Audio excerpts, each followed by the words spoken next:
So, Rob, tell me about a pest that is very unique or something that you get excited for every time you go out for a call.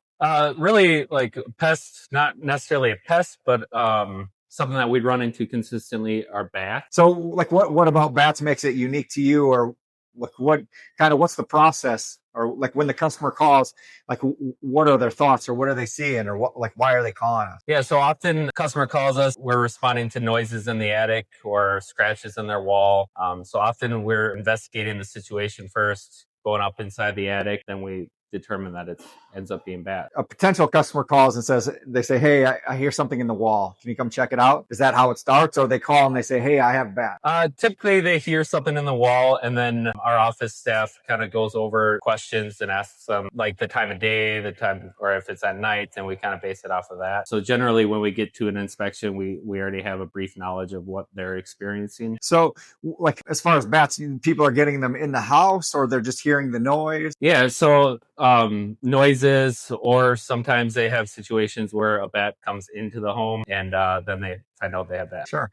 So if a bat gets in a house, what potential risks are there for people? Or like, why is it such a big deal if they do have bats? So bats carry rabies, different health hazards with bats, including like if they're producing droppings in the attic, and then those droppings build up and you start talking about respiratory issues. What's the process? Like, how do we get rid of the bats? I mean, is it something that we just eliminate, or like, what's that process look like? We do a thorough inspection of the outside, determine where they're getting in, and then any potential areas of concern where they're going to potentially go in, and we address all of that. Install some one-way devices to allow them to come out. Sealing everything just prevents them from getting back in. So when you say sealing everything in the one-way device, what does the one-way device do? We put the one-way device on their main entry point, and then that allows them to come out of the home and just can't get back in. Is this something where like the homeowner, or we just usually we can go to Menards and buy a bunch of spray foam and just, seal everything up really good? Yeah, well, there's different risks to doing that. Just simply seal everything. You lock them into your home, and potentially, or that higher the risk of them coming into your house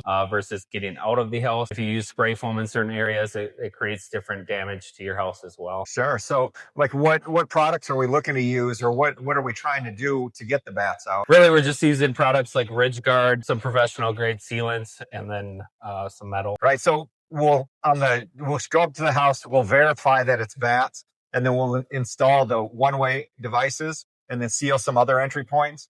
And then are we done then? Nope. And then we do conduct a follow-up visit to ensure all is well, remove our one-way devices, and then seal those areas permanently as well. Okay, great. And so like once the bats are out, like what happens if there's a lot of droppings, guano up in the attic? Is that harmful, or is it something people should do something about? Yeah, absolutely. So that does come into the health risk for the homeowner as well. If there's a significant amount of droppings, we start talking about different respiratory issues that come along with that. So we would give recommendations on removal and sanitation and re-insulating. How long does the process take from the customer calling us and having bats out of their house? Typically we get out there the next day or that same day, determine what it is, and then we end up getting you guys or the customer on the schedule for a remediation. Dependent on times of the years or time of the year, that would entail like how long the process actually takes. Is there any time of the year, or are there any points of the year where there's like you can't do anything with bats because they are protected?